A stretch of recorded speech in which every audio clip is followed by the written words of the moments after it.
Sometimes the biggest, most important lessons about our own complicated feelings come from the simplest places.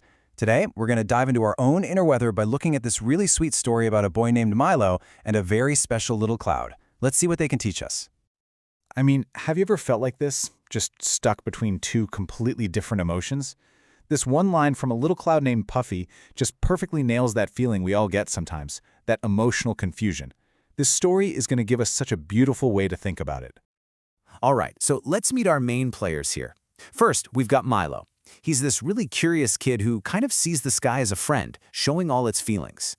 And then there's Puffy, this small, talking cloud who just feels totally lost, caught right in the middle of wanting to shine and wanting to cry.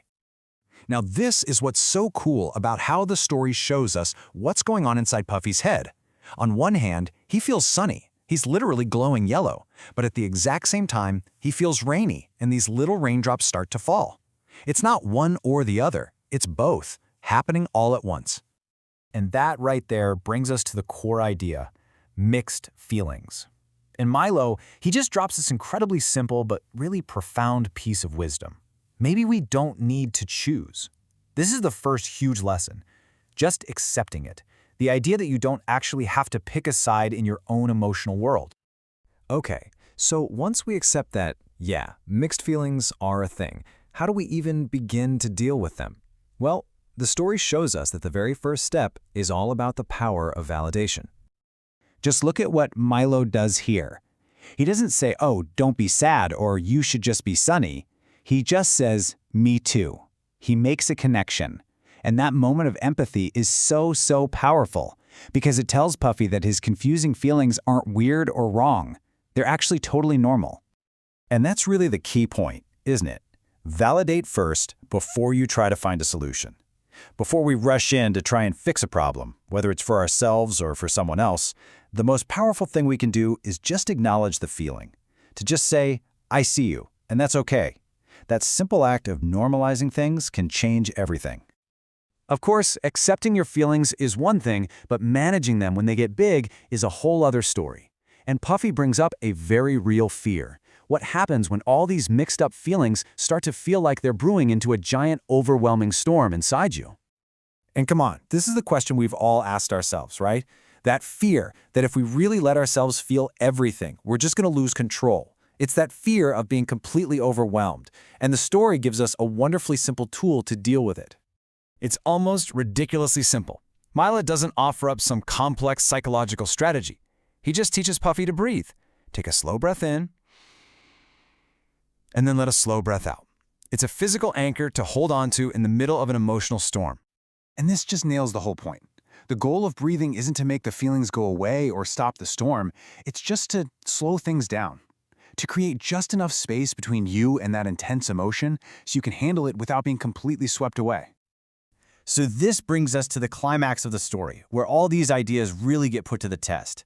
Puffy has to actually face his storm, but what he's about to find out is that letting your feelings out doesn't have to be a catastrophe. Actually, it can be something beautiful. You can just feel the panic here, can't you? Puffy's biggest fear is coming true. The dark spots are showing up, he's starting to shake, he feels that loss of control he was so afraid of. This is that moment of crisis. And again, just listen to Milo's guidance. He doesn't yell stop or hold it in. He says, let your feelings come out. But he adds that key instruction, slowly. He's encouraging a gentle, controlled release instead of just bottling it up or letting it explode. And here's what happens. Because he was guided to let his feelings out gently, the storm wasn't some destructive hurricane. It was just soft, warm rain. Confronting his biggest fear didn't lead to a disaster at all. It led to relief.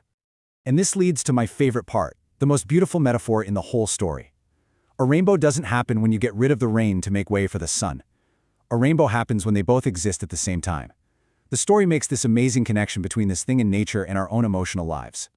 And this is Puffy's big aha moment. This is the whole message in a nutshell. That combination of joy and sadness, of sunshine and rain, it's not something broken that needs to be fixed. It's the very thing that creates beauty and depth in our lives. Okay, so that's a beautiful story, but how do we actually take it and apply it to our own, complicated lives? Let's break down the lessons from Puffy's journey into a clear game plan we can all use. So here it is, all laid out. First things first, just acknowledge that having mixed feelings is totally normal. Second, validate those feelings, for yourself and for other people, before you jump into problem-solving mode. Third, use simple tools like breathing to give yourself some space. Fourth, remember that a gentle release is way better than just trying to suppress everything. And finally, actively look for the beauty, the rainbow, in all that emotional complexity. And the story leaves us with this just wonderful, heartwarming image to hold on to.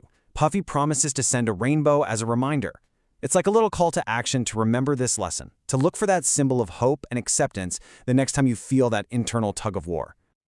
So that's the question I want to leave you with. Think about a time you felt both happy and sad at the same time, or excited and nervous, or maybe hopeful but also afraid. Instead of seeing that as a problem you need to solve, where can you find the rainbow in that feeling? What kind of beauty gets created when your own sun and rain decide to show up together?